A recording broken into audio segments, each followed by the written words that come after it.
The most important thing I learned was trusting my instincts even when everyone around me performed mental gymnastics to avoid acknowledging obvious problems. For weeks, I questioned my own perceptions while my gut kept screaming that something was wrong. I let other people's dismissals make me doubt my own eyes and ears, but the vindication of being proven right taught me that sometimes your instincts are the only reliable compass you have when everyone else is lost. The constant gaslighting made me question everything about my judgment, but holding on to my truth despite universal opposition turned out to be one of the most important stands I've ever taken. Standing up for yourself when everyone thinks you're wrong requires courage they don't teach in school. The pressure to conform and keep peace can be overwhelming, especially when family members treat your legitimate concerns like symptoms of a mental disorder.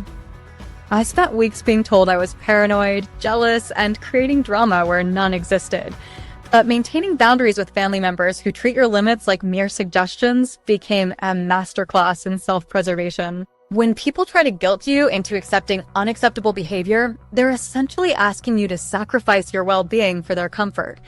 Learning to say no to family manipulation tactics was harder than learning to say no to strangers, but infinitely more necessary. The family's definition of loyalty apparently included enabling bad behavior and protecting wrongdoers while punishing truth-tellers. Their version of family support meant turning a blind eye to obvious problems and attacking anyone who dared to point them out. Loyalty got twisted into blind support that ignored ethics and common sense. According to their logic, being a good family member meant accepting betrayal with a smile and pretending everything was fine while your world crumbled around you. Real loyalty should include honesty and accountability, not cover-ups and denial. Life sometimes provides better drama than television writers could dream up in their wildest creative sessions. The wedding day revelation was so perfectly timed and dramatically satisfying that it felt like someone had scripted the entire situation for maximum entertainment value. The irony of my sister's public humiliation happening at what should have been her moment of triumph was poetic justice that would have been rejected by soap opera producers for being too over the top. Some stories write themselves with such perfect timing that you wonder if the universe has a sense of humor about human stupidity. Surviving family betrayal while maintaining your sanity requires developing strength you didn't know you possessed. The isolation of being the only person willing to acknowledge reality was crushing, but it forced me to develop self-reliance and inner confidence.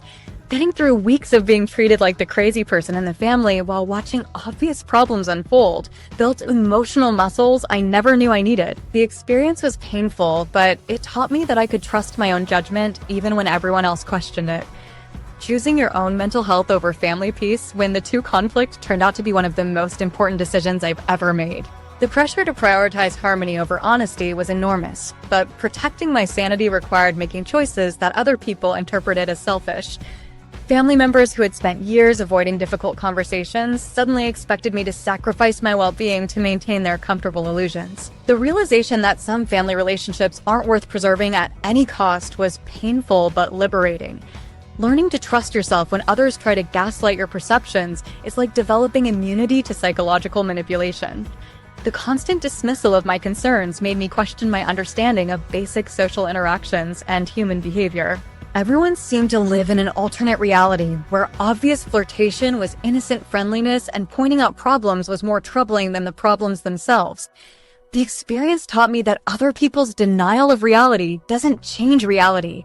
It just makes them unreliable witnesses to their own lives. The importance of self-validation became crystal clear when external validation proved completely unreliable.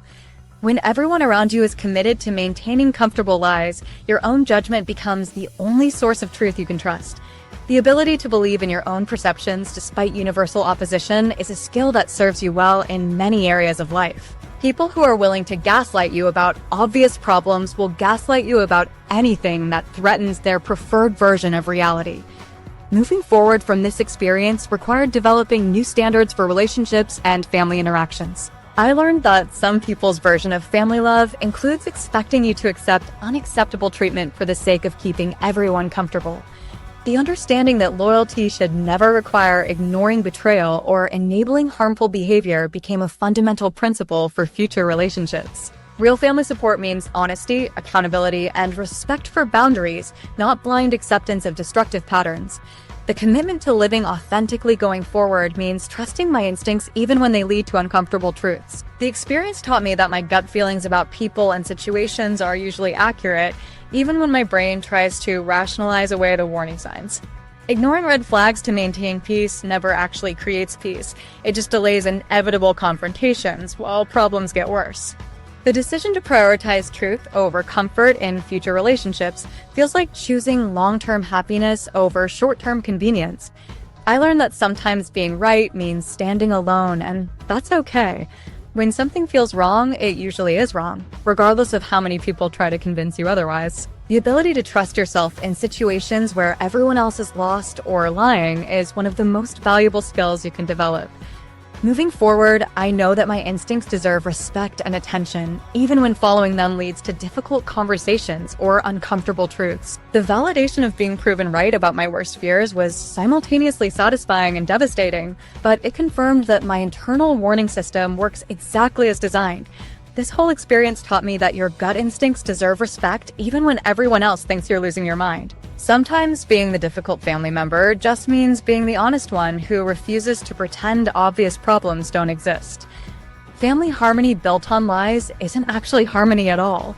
It's just organized denial that eventually explodes in everyone's faces.